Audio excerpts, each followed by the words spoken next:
அஸ்ஸலாமு அலைக்கும் வரஹ்மத்துல்லாஹி வபரகாத்துஹு. நமக்கு வரும் சோதனைகள்.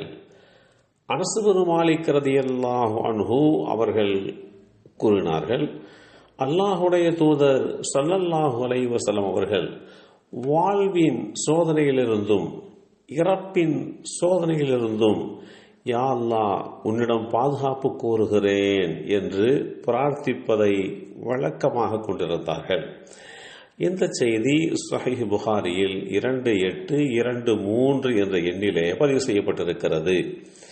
நமக்கு ஏற்படுகின்ற அனைத்து சோதனைக்கும் நாம் தான் ஒரு வகையில் பொறுப்பேற்க வேண்டிய நிலை இருக்கிறது என்பதை புரிந்து கொள்ள கடமைப்பட்டிருக்கிறோம். அதுதான் தோல்வியிலே இருந்து மீள்வதற்கான முதல் அடிப்படை. வேதமுறை குர்ஆனிலே அல்லாஹ் குறிப்பிடுகிறான், ஒரு தீங்கு உங்களை வந்தடைவதெல்லாம் உங்கள் கரங்கள் தேடிக்கொண்ட தீய செயலின் காரணமாகவேதான். அல் குர்ஆன் அத்தியாயம் 42 சூரத்து ஷூரா வசனம் 30 இந்த செய்தி தெளிவுபடுத்தப்பட்டிருக்கிறது.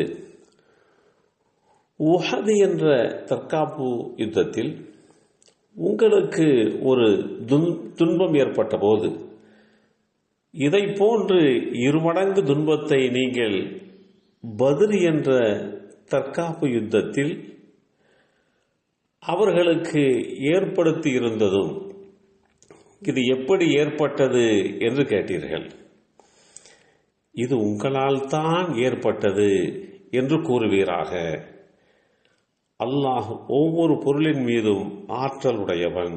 அல் குர்ஆன் அத்தியாயம் 3 சூரத்து ஆல இம்ரான் வசனம் 165 தெளிவுபடுத்துகிறான்.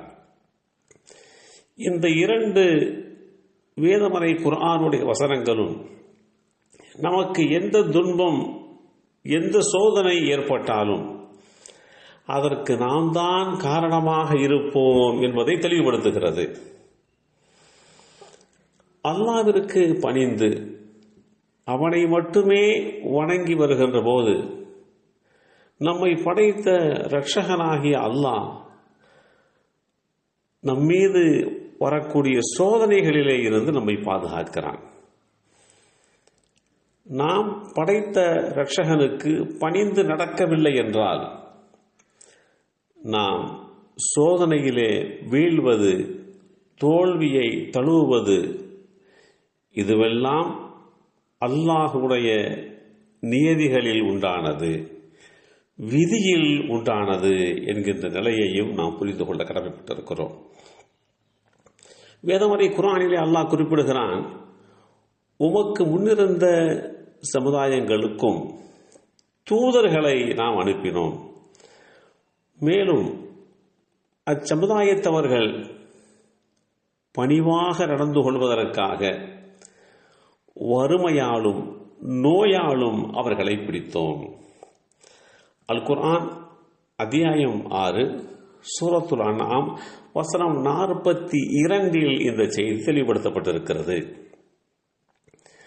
அல்லாஹு தஆலா மனித சமுதாயத்தினுடைய எண்ணற்ற விஷயங்களுக்கு அவனே பொறுப்பேற்று வைத்திருக்கிறான். அவன்தான் பொறுப்புதாரி.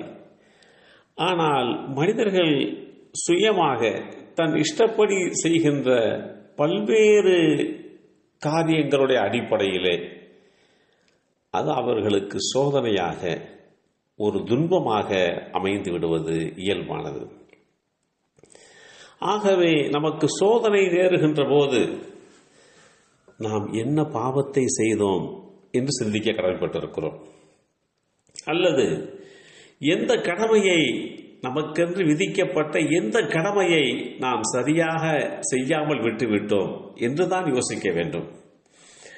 அவ்வாறு யோசித்து நாம் பாவம் செய்திருந்தால் அதிலே இருந்து மீள வேண்டும்.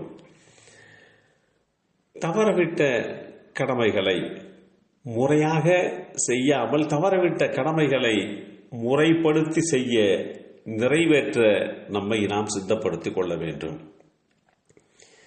இதுதான் வேதமறை குர்ஆனும் அல்லாஹுடைய தூதர் ஸல்லல்லாஹு அலைஹி வஸல்லம் அவர்களும் நமக்கு வழிகாட்டி தந்த விஷயங்கள். இந்த அடிப்படையிலே நாம் செயல்படுகின்ற போது நமக்கு வருகின்ற சோதனைகளும் நமக்கு நன்மையாகவே அமைந்துவிடும் என்ற ரீதியிலே நம்மை நாம் பக்குவப்படுத்திக் கொள்ள வேண்டும். எல்லாம் வல்ல அல்லாஹ் அருள் பாலிப்பானாக.